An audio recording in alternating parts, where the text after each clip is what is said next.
spectacular fashion. Let's listen to the call from Tom Cheek. Had his moments. 2 balls and 2 strikes on it.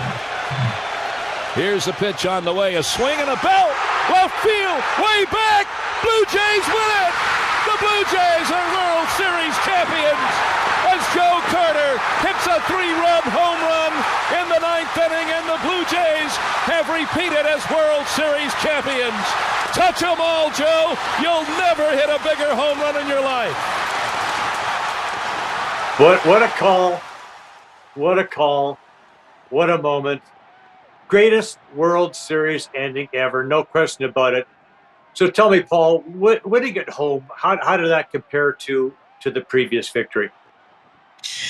Well, they're all different, aren't they? I mean, the first one was special because it was the first one.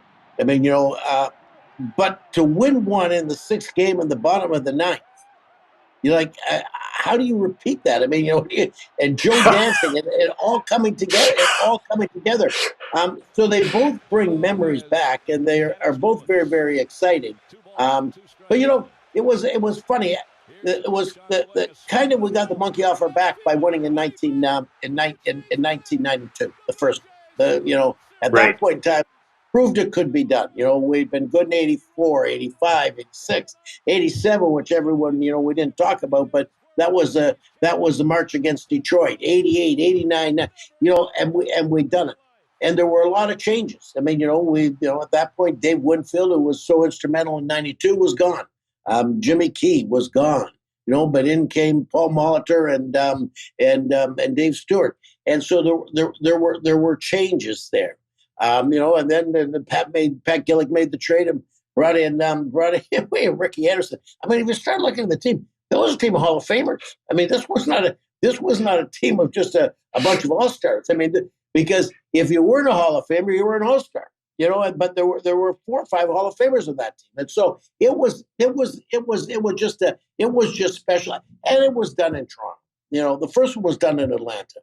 This was one that was done right here. Right before midnight. The ball goes out. Tom, the late great Tom Cheek makes the call, and we've been listening to it ever since, and thankfully. Yeah. And after that World Series win, making it back-to-back in '93, you were interviewed by your old pal Rod Black. Let's run that. I mean, the credit goes to Cito. I think it goes to Pat and everybody put the team together. We tried to do it when we started out this year, and all of a sudden, the whole thing worked out, so you can't beat it. Now you got to go right back to work, and there are going to be some people who aren't going to be here again like last year. I know you have to cut your payroll, too.